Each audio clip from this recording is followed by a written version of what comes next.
Welcome to FX Options University, recorded live at the International Securities Exchange, the world's largest equity options exchange. Join the industry's top trading professionals as they provide insight and strategies for trading in the currency markets using FX options. FX options are a low-risk alternative to hedging currency moves in any market condition. So, two things, and just wrapping up with this, and I want to you guys to ask some questions, and I want to leave some time together, and I thank you for your patience of me getting knocked off on my phone and the things like that. So I definitely appreciate that, you guys bearing with that and going through that with me. But I do want to. One is for you guys to text in some questions and give me some feedback of some things that maybe I could go back on a slide and go over it again a little bit, or you have a direct question for me.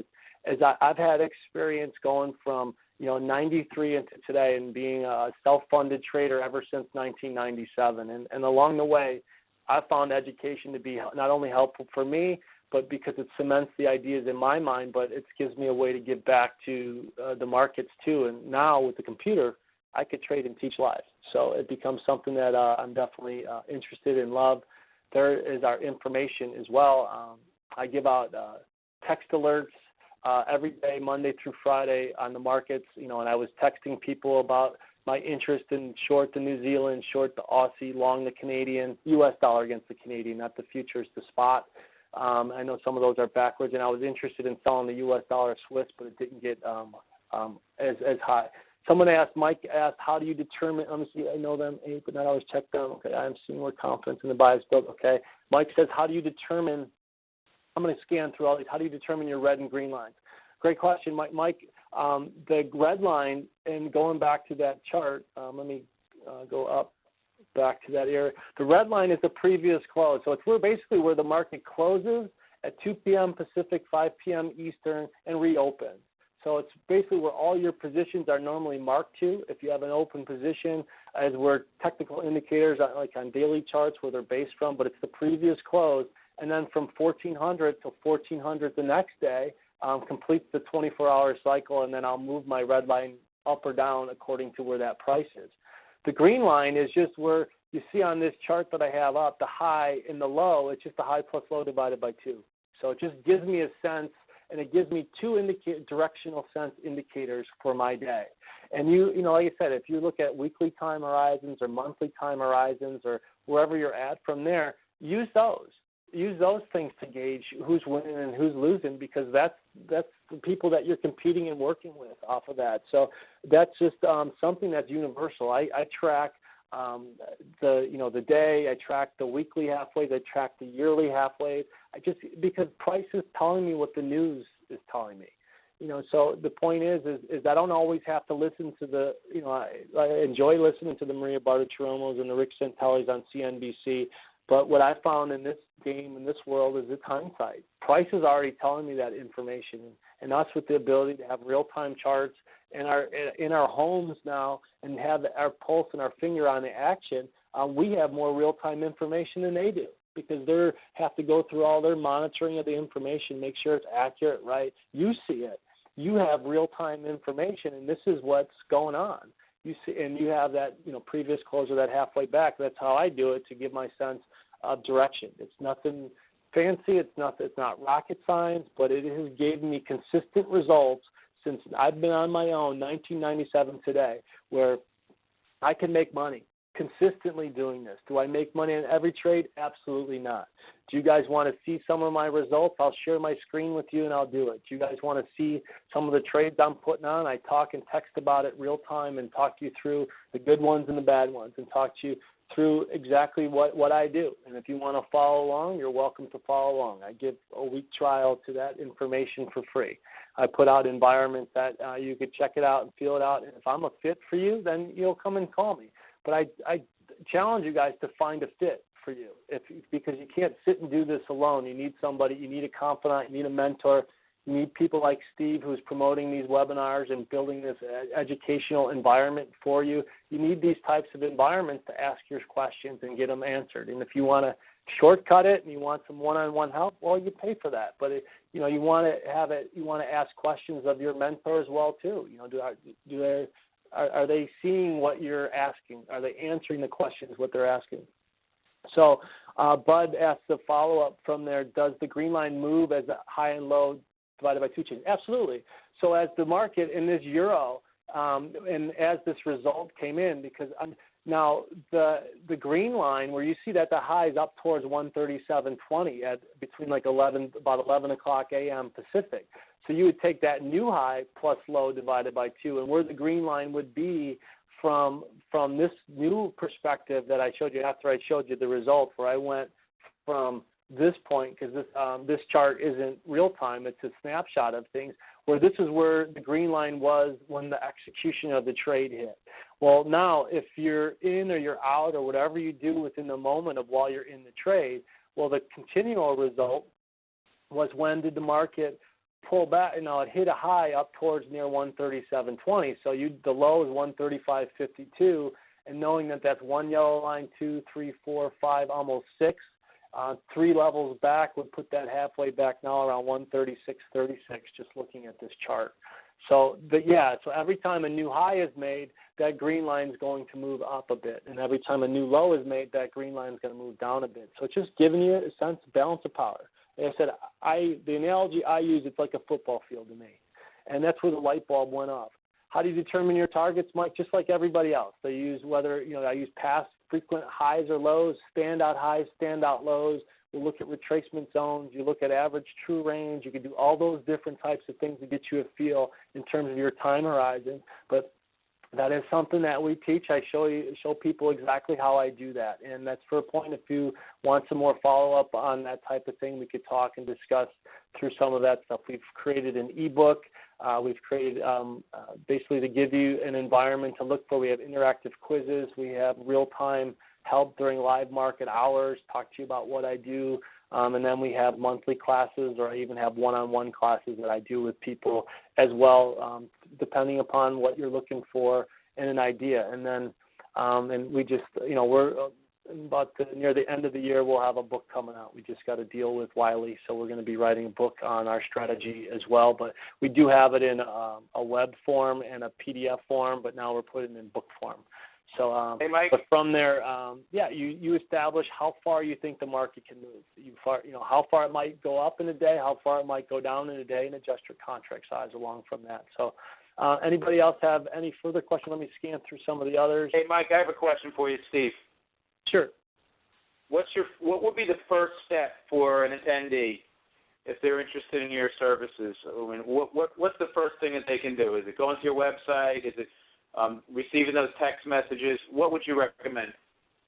Yeah, well, again, it's because I know what type of world we're in, and there's a ton of free information, and you have to weed through this, weed through that.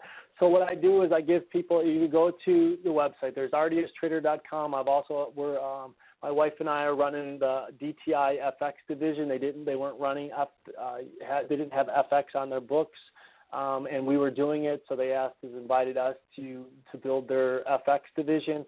So if you go to either one of those websites, at the top of the website, you'll see a free trial, and you'll see a point of, for 1 week, you'll get access to our levels, you'll get access to our text alerts, you'll get access to our archives of information, and you could see the methodology in action. So again, it's for somebody that, we're going to get maybe 1, maybe 4 opportunities a day. That may be too much for some people. That might not be enough for some of you. So the point is I wait for these areas, but at least you'll see, snapshots of my charts, just like what I'm showing you real time, and then you could adjust the lines and stuff on your chart as you see fit.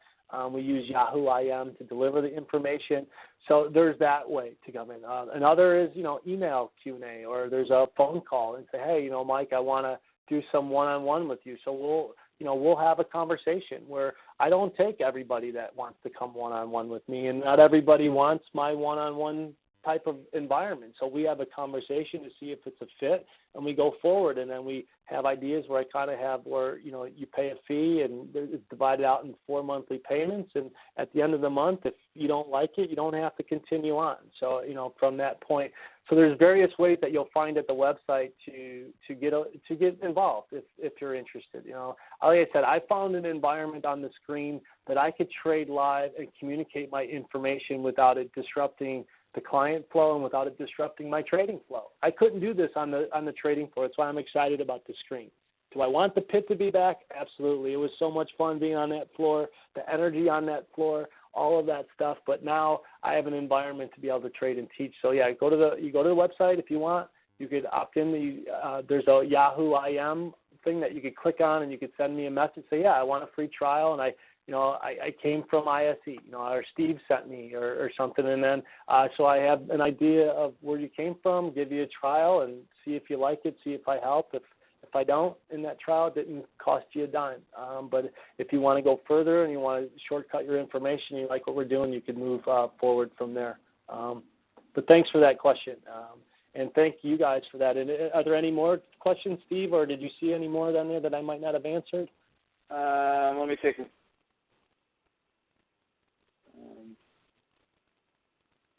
Tom has one, and I think this is a question I've gotten often, is that, many people say, oh, how can you trade currencies because they're manipulated? How can an average Joe like this gentleman, Tom, ever expect to make money when it's manipulated? I'll start with that one, and then, Mike, maybe you chime in. You got to remember that markets are supposed to be perfectly, there's supposed to be perfect information for everybody in every market, and there pretty much is. However, I think, and Michael probably leads to this point, is that when you look at your charts, when you have your own methodology, it helps you have potentially an edge over other people because you're developing your own skill set, you're developing your own style, and that way you can take the market information, however it gets into the market, and use it for your best purposes. So that's what I would say, Tom, is that there's a lot of things. I was on the trading floor for 20-something years, saw all kinds of crazy situations, and you know what? It's the same thing that Mike just said in the last hour, is that you have to learn to deal with whatever the market gives you, whether it's a terrible event, 9/11, credit crisis, stock market crashes, and you need to survive. So you have to decide how much can you lose, how you might figure out certain information, and maybe buy puts, sell calls, sell futures, buy ETFs, buy spread, buy volatility, so many different ways. And there are people like Mike out there to help you. But that's the way I would look at it, that there's lots of information out there. You can't just lean on one person saying that this is manipulated, because you know what? Markets have different ways to lend the information or have the information permeate the actual market. So go from there and find people like Mike. Would you mind commenting on that, Mike?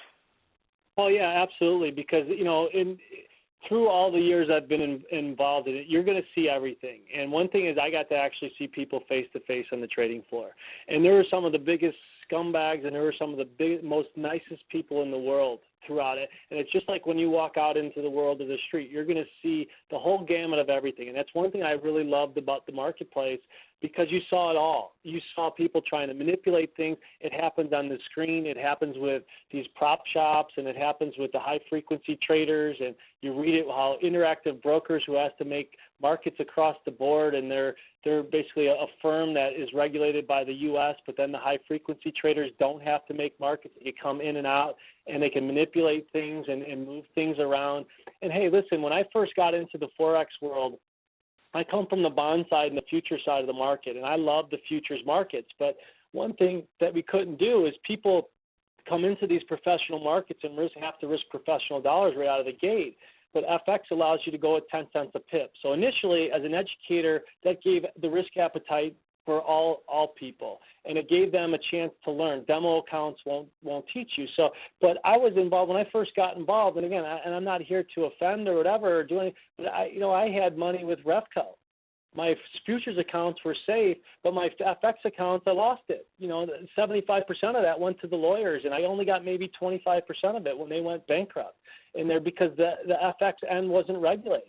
And it was rigged to that point, those things, and some of the things they've done, and they did that. But I had to survive that. I didn't have all my eggs in one basket. I knew that what what can happen here, and you know that, and so you try to think you have it in the right place and the right things. But now I've learned things. I've learned to be in segregated accounts. I've learned to be to where they're regulated with the NFA, or if you go overseas, to at least be regulated with the UK. And now Australia's coming on board with their things, and there's places that give you more leverage and less leverage and all this stuff.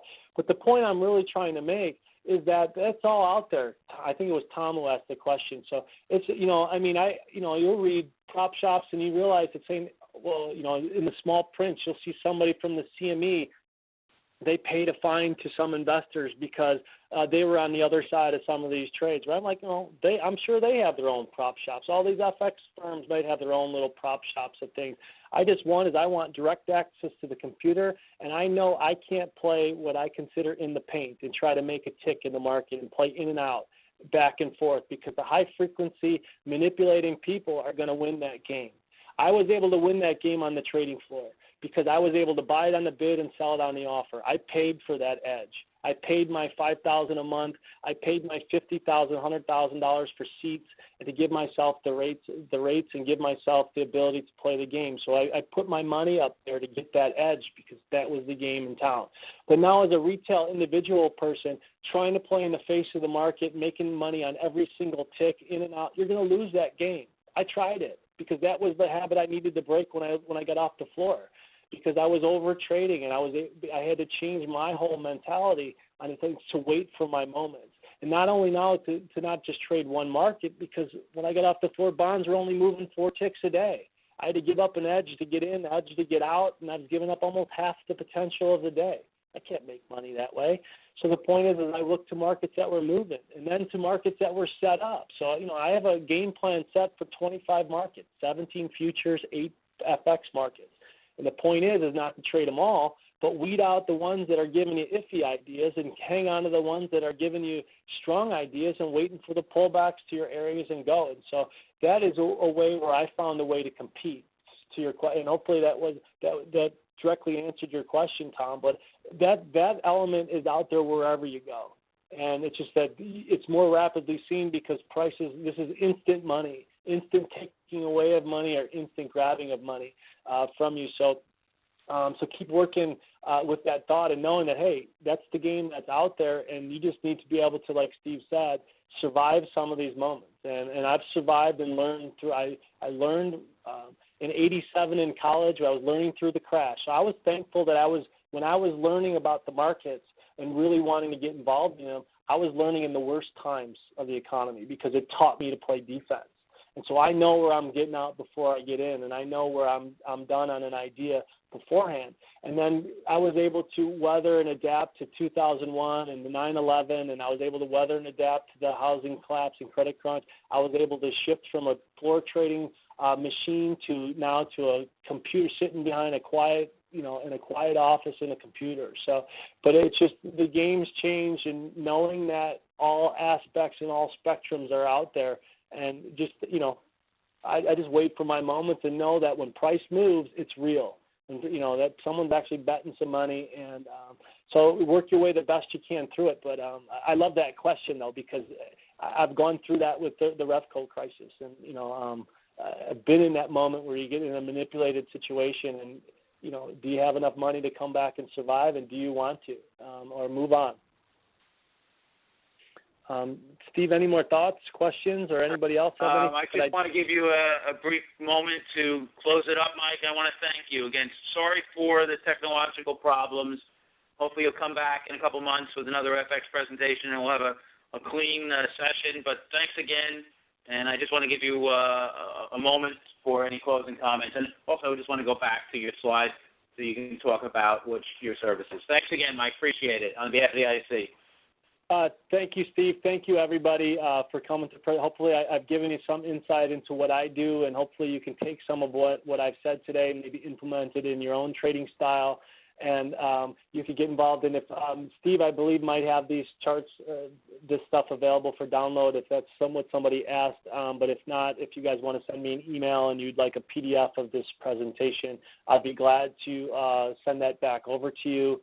And again, thanks again. Sorry again for, it was my phone and wherever, but we're hooked up now, and I would love to come back and present, and I would love to offer some ideas and then answer some questions and just talk about the markets, because in the end of any of our presentations that I talk about is, and how I end them all, is to trade strong, trade smart, but always have enough money to come back and trade tomorrow. That becomes the point. So thank you again.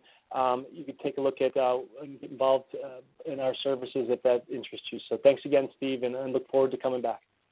Thanks, Mike. Really appreciate it. That was Mike Radkay, and Mike did a great job.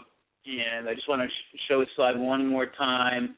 You can go to rdstrader.com. You can send him an email at mradkay@rdstrader.com and contact him about his services. Thanks a lot, Mike. Really appreciate it. Thank you, Steve. Thanks, everybody.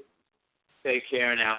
Future ISE webinars, well, we have another in just 10 minutes where we're going to be talking about the ETFs. You'll have to log out and log back in. And next week's FX presentation will be Tony Hansen. Tony's been very, very popular here at the ISE, and she'll be talking about trading currencies using momentum, support, resistance, using the ISE FX option. So please join us next week, 3 o'clock. And Mike Tuso will be with us in just 10 minutes at the ETF presentation, considering diversification using ETFs and ETF options. On behalf of the ISE, Steve Meisinger, your host, wish you a safe and happy trading day tomorrow. Take care, everybody. Bye now. Thank you for participating in this week's session. Please join us again next week. Get trading ideas, exchange rates, webinars, news, and commentary. Visit www.fxoptions.com. ISE FX options can be easily traded through all options-enabled brokerage accounts. These exchange-listed securities are cash-settled in U.S. dollars and have a European-style exercise.